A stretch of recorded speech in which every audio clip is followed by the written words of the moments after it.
Du monde, exposants et passionnés du livre venus de partout célèbrent la littérature. Pour cette 14e édition, les 72 heures du livre de Conakry, devenu un rendez-vous incontournable, invite à travers le thème sauvegarde du patrimoine et paix sociale à la réconciliation. Et la particularité de cette année, c'est justement le choix du pays invité d'honneur qui a été porté sur le Maroc. À vrai dire, il n'y a pas les mots pour s'exprimer, pour dire que la joie qu'on a sentie comme Marocains en gros, et aussi la délégation.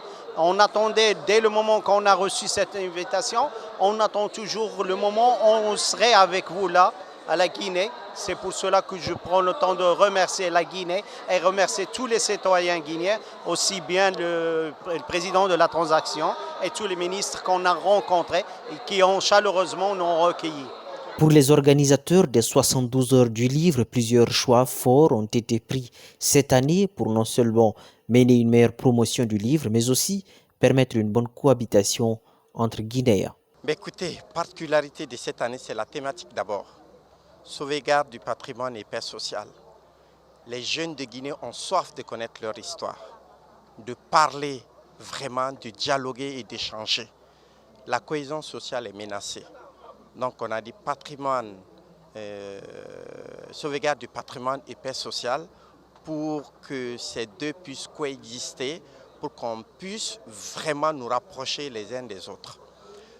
Deuxième particularité, c'est le pays invité d'honneur, c'est le Maroc. Vous avez vu comment le royaume est mobilisé à travers 2 grands stands, à travers 30 écrivains, éditeurs et hommes de culture. Le Maroc est représenté par 2 délégations, l'une de l'Académie du Royaume du Maroc et l'autre du ministère de la Jeunesse, de la Culture et de la Communication, outre l'ambassade du Maroc en Guinée bien entendu. À noter que la délégation marocaine n'est pas venue les mains vides. Le genre de livres qu'on a apporté, c'est une variété. On a plusieurs sortes de livres partout, des éditeurs marocains, des livres qui seront très intéressants. On le voit à la visite des lecteurs, on voit le taux d'achat qu'ils achètent ici des livres. On sait très bien qu'ils ont trouvé leur satisfaction. Avec ce choix du pays invité d'honneur porté sur le Maroc, la 14e édition des 72 heures du livre de Conakry connaît cette année spécialement un véritable engouement, une situation qui certainement reste la preuve de la bonne relation entre le Maroc et la Guinée.